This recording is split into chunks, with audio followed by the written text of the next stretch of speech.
الحمد لله الذي أمرنا بالتقوى والأمانة ونهانا عن المعصية والخيانة، والصلاة والسلام على سيدنا محمد خير البرية وعلى آله وصحبه ومن والاه. أما بعد، فقال الله تعالى في القرآن الكريم: أعوذ بالله من الشيطان الرجيم، بسم الله الرحمن الرحيم. ذلك الكتاب لا ريب فيه هدى للمتقين الذين يؤمنون بالغيب ويقيمون الصلاة ومما رزقناهم ينفقون والذين يؤمنون بما أنزل إليك وما أنزل من قبلك وبالآخرة هم يوقنون أولئك على هدى من ربهم وأولئك هم المفلحون. صدق الله العظيم وصدق النبي رسوله الكريم ونحن على ذلك من الشاهدين والشاكرين. إلهي أنت مقصودي ورضاك مطلوبي، أعطني محبتك ومعرفتك. Jamaah sedang solat maghrib sembari menunggu solat Isya sekeyakinan seakidah yang kami muliakan. Sebelum kita paparkan menyangkut dengan pembahasan kita, marilah kita memuja dan memuji Allah dengan mengucapkan kalimat Alhamdulillah yang masih memberikan kita kesempatan untuk bisa hidup sampai detik pada malam yang berbahagia ini, yang mana baru saja kita menyaksikan, berpartisipasi dan ikut memperingati Hari Kemerdekaan Indonesia, tepatnya pada angka ke-77. Semoga Allah memberikan kesempatan untuk kita untuk lebih taat kepadanya. Salawat dan salam keharibaan baginda Rasulullah sallallahu alaihi wasallam, seorang nabi yang sangat gencar untuk berperang melawan kebatilan, berperang melawan kejahatan. Bahkan beliaulah, kalau kita ingin lihat, beliaulah sosok manusia yang memiliki jiwa nasional melebihi siapapun. Yang kami hormati pengurus masjid, guru kita bersama, imam masjid, jamaah sedang solat maghrib sekeyakinan seakidah yang kami muliakan. Kita doakan kepada Allah, semoga semuanya kita akan dimasukkan dalam surganya Allah, Jannatul Firdaus, Jannatul Ma'wa. Amin, amin ya rabbal alamin.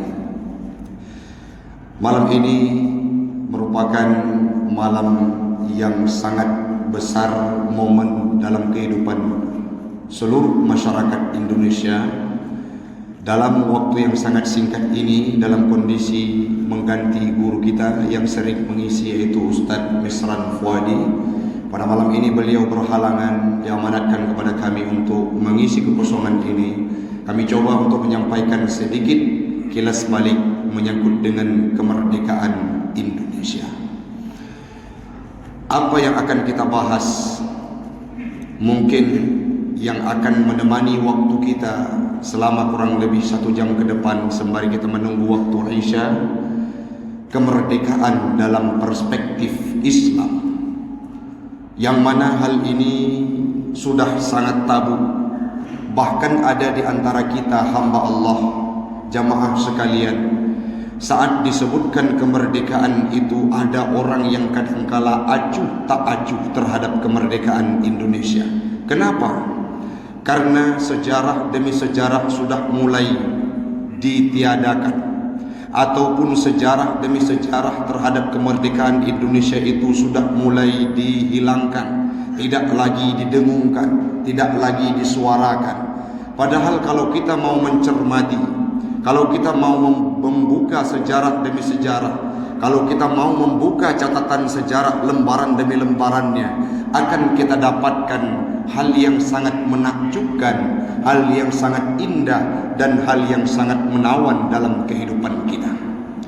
Sekarang seolah-olah kemerdekaan itu terlepas dari kata-kata Islam, dari kehidupan Islam, dari pandangan orang Islam. Tetapi kalau kita mau mengkaji hamba Allah, berapa besar andil para pemuda-pemuda muslim untuk memerdekakan Indonesia sampai detik nyawanya yang terakhir, mereka relakan demi Indonesia ini mendapat kemerdekaannya. Coba kita analisa. Ada sebuah alinea yang terdapat dalam preambel Undang-Undang Dasar, pembuka Undang-Undang Dasar kita, yang berbunyi bahwa atas berkat rahmat Allah yang Maha Kuasa dan berkat didukung dengan keinginan yang luhur dari penganut dari orang-orang yang berada di Indonesia, seluruh penduduk yang ada di Indonesia. Artinya kemerdekaan yang didapatkan oleh bangsa Indonesia ini tidak terlepas dari religius, yaitu atas berkat rahmat Allah. Benar tidak Ustaz? Coba kita analisa. Ada sebuah bacaan yang kami dapatkan. Ada orang yang mengsugestikan kepada Soekarno pada waktu itu, ayo Bung Karno, kita proklamirkan kemerdekaan kita. Saat itu tepatnya pada hari Kamis 16 Agustus. Apa yang beliau sampaikan?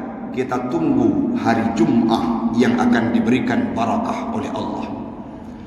Tepatnya pada hari Jumat, Sayyidul Ayyam, pada waktu itu pula lah terdapat hari bulan puasa, di mana kelaparan memelilit perut pemuda-pemuda muslim pada waktu itu.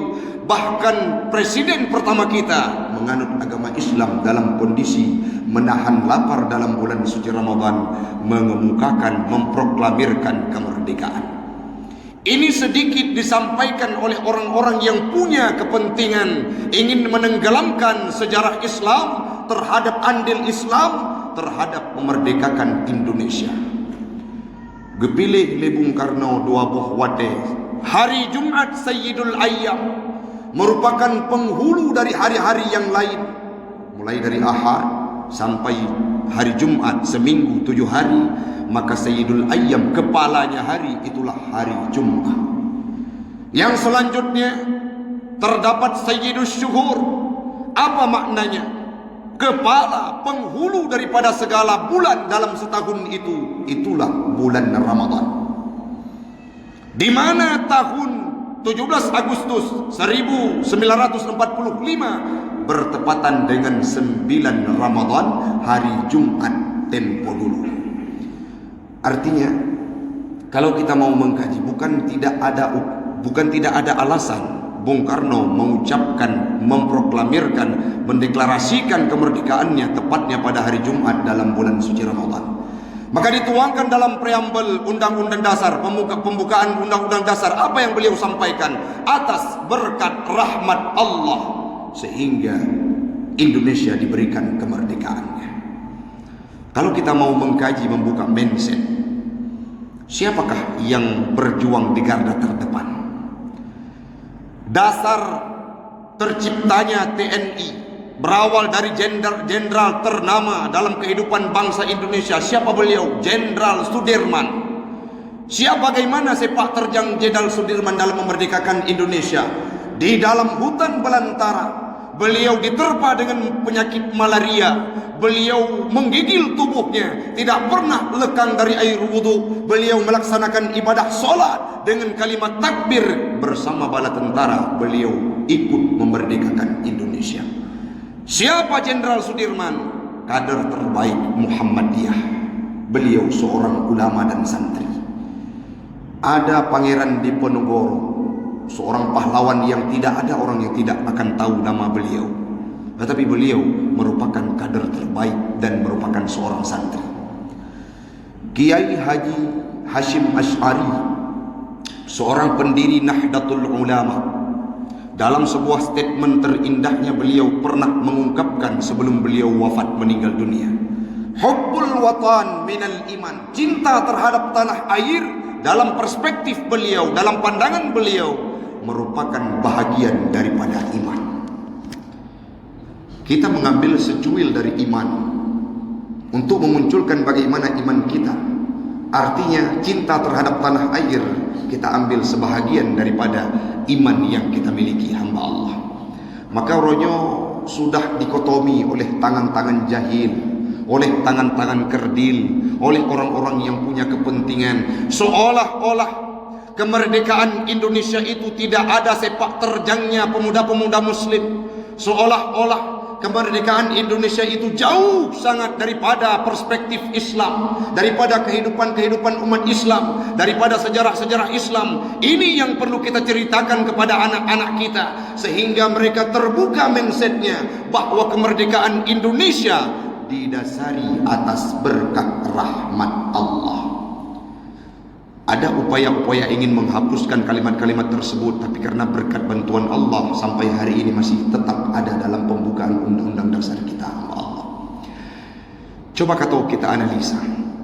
Dalam sebuah bacaan yang kami baca, Bung Tomo pernah berkata, beliau kehilangan ide, beliau kehilangan kekuatan, beliau kehilangan gagasan untuk menggerakkan pemuda-pemudi bangsa, pemuda-pemudi terbaik bangsa untuk memerdekakan Indonesia. Di Surabaya beliau hanya satu kalimat yang mampu membangkitkan semangat pemuda-pemudi bangsa waktu itu untuk memerdekakan melawan para penjajah. Apa yang beliau sampaikan? Kalimat takbir yang diucapkan oleh Bung Tomo. Allahu Akbar. Bung Tomo meneriakkan kalimat takbir di Surabaya, disambut oleh Soekarno. Sehingga kalimat takbir itulah upaya terakhir yang dilakukan oleh Bung Tomo untuk memerdekakan Indonesia. Sehingga beliau berpendapat, kalau bukan karena kalimat takbir, sungguh aku tidak berdaya untuk mempersatukan pemuda-pemudi terbaik bangsa untuk meraih kemerdekaan. Di Surabaya beliau lantunkan kalimat takbir. Hari ini kenapa kalau makin gencar kita ucapkan kalimat takbir, seolah-olah kita dianggap tidak nasionalis? Kalau kita mau membuka wawasan, orang yang paling nasionalis, orang yang paling patriot, orang yang paling cinta terhadap NKRI, itulah orang yang sering membangkit semangat pemudanya dengan kalimat takbir. Ini sudah mulai digeserkan oleh orang-orang yang punya kepentingan. Ini sudah mulai dikotomi, digeserkan oleh orang-orang yang punya kepentingan, yang ingin menyudutkan Islam. Maka tugas kita, hamba Allah, dengan berkat kemerdekaan yang sudah diberikan oleh Allah sampai hari ini, 77 sudah kemerdekaan yang sudah kita gapai. Semoga kita akan terbebas dari penjajahan secara ideologi. Kadangkala ada orang yang berkata, tanya merdeka secara institusi, negara kita sudah merdeka. Kadangkala ada di beberapa sektor gagasan ideologi kita masih dibungkam dan dicekam. Artinya belum merdeka seutuhnya, apalagi dalam kehidupan umat Islam. Maka ini perlu dikembalikan dalam kehidupan kita, hamba Allah. Yang selanjutnya ada satu sejarah yang kadangkala tidak jarang disuarakan. Orang yang pertama mengucapkan selamat atas kemerdekaan Indonesia kepada presiden pertama kita, yaitu Soekarno, adalah Mufti Palestina. Sehingga kita punya hubungan emosional dengan Palestina saat mereka dibombardir oleh Israel. Kenapa kita harus sedih? Karena yang mengucapkan selamat terhadap kemerdekaan Indonesia pertama sekali secara personal itulah Mufti dari Palestina. Sedangkan secara institusi, negara Mesir yang pertama mengucapkan kalimat selamat kepada Indonesia mewakili melalui presiden, yaitu Soekarno. Artinya itulah sejarah-sejarah yang diberikan oleh Allah, kesenangan Mufti Palestina terhadap Islam yang ada di Indonesia, yang notabene kita pada waktu itu garda terdepan dalam memerdekakan Indonesia. Andil terbanyak adalah para santri, baik dari pesantren Tubuh Ireng, baik dari pesantren yang lainnya yang dikoordinir oleh ulama kita, yaitu Kiai Haji Hashim Asy'ari. Artinya hari ini sudah 77 tahun Indonesia merdeka. Jangan sampai orang yang mengambil andil terbesar untuk memerdekakan Indonesia harus hilang perhatian dari Indonesia sebagai negaranya. Siapa mereka? kita semuanya penduduk muslim, yang seolah-olah ada dalam beberapa kebijakan kita seolah-olah tidak punya kebijakan itu di negara yang sudah pernah dimerdekakan oleh para syuhada dulunya. Padung nale ulama-ulama yang terbunuh, para syuhada-syuhada yang terbunuh dalam perang. Berapa banyak orang-orang yang bersimbah darah yang mereka menganut agama Islam dulunya saat memerdekakan Indonesia. Semoga dengan bertambah hari ulang tahun Indonesia akan lebih perhatian kepada orang-orang yang menganut agama Islam dan kepentingan Islam.